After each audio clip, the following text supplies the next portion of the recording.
Hello, my name is Richard Claywell, and this is Litigation Speaks.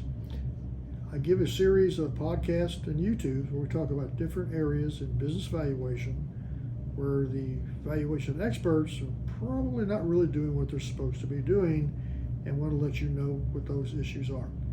Today I want to talk about using experts and the reliance that we're supposed to provide in our reports on those particular experts' reports.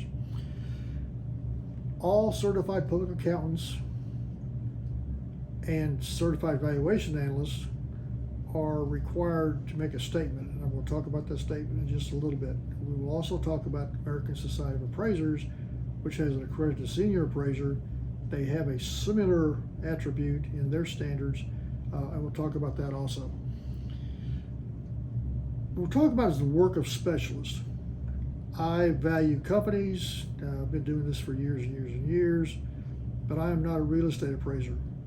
I had a certification in valuing personal property, just really didn't use it. It wasn't worthwhile for me to maintain it, so I don't value personal property.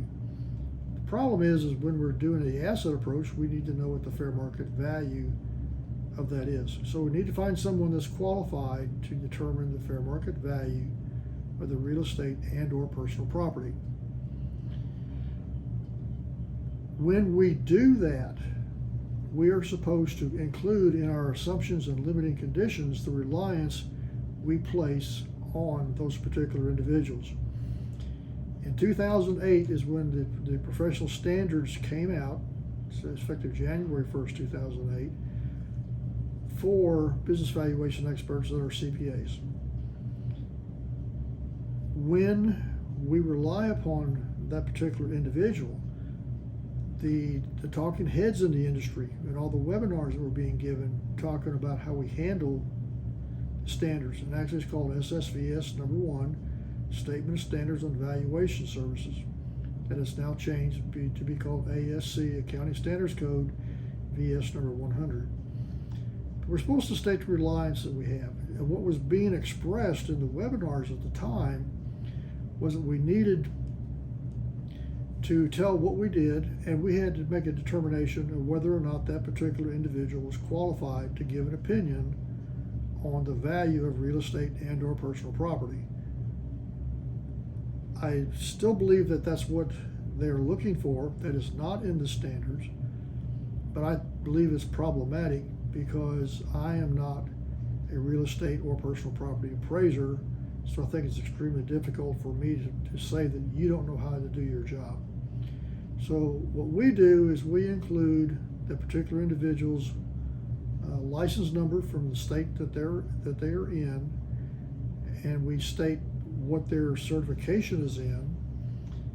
Then we will make a little comment that says we believe that they are qualified to do this because they've been issued a license by, in my case, the state of Texas.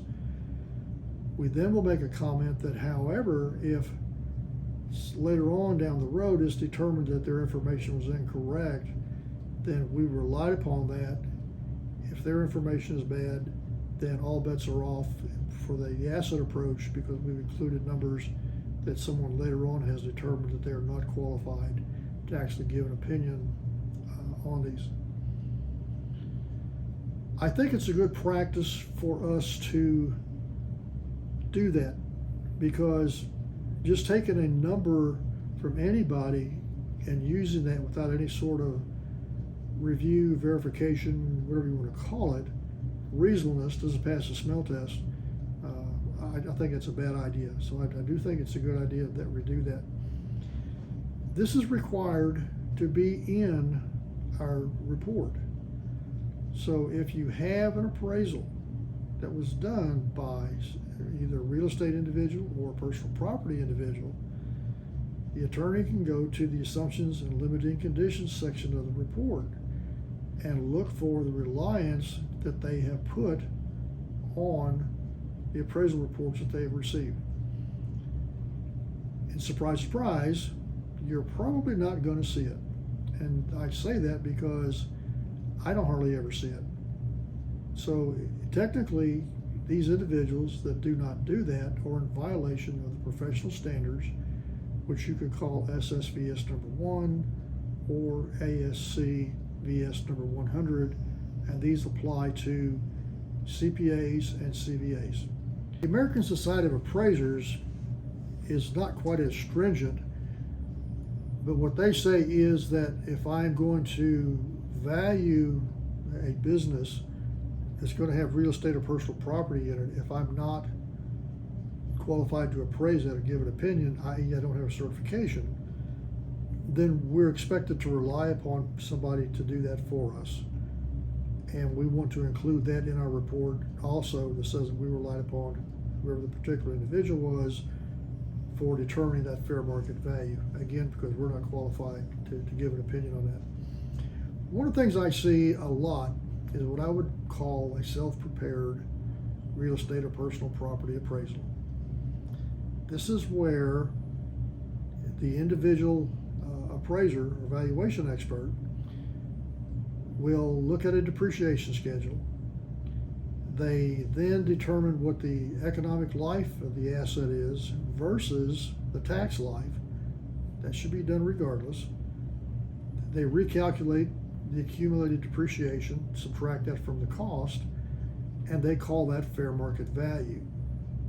That is not fair market value. That's an adjusted book value based upon accounting principles, which has absolutely nothing to do with fair market value.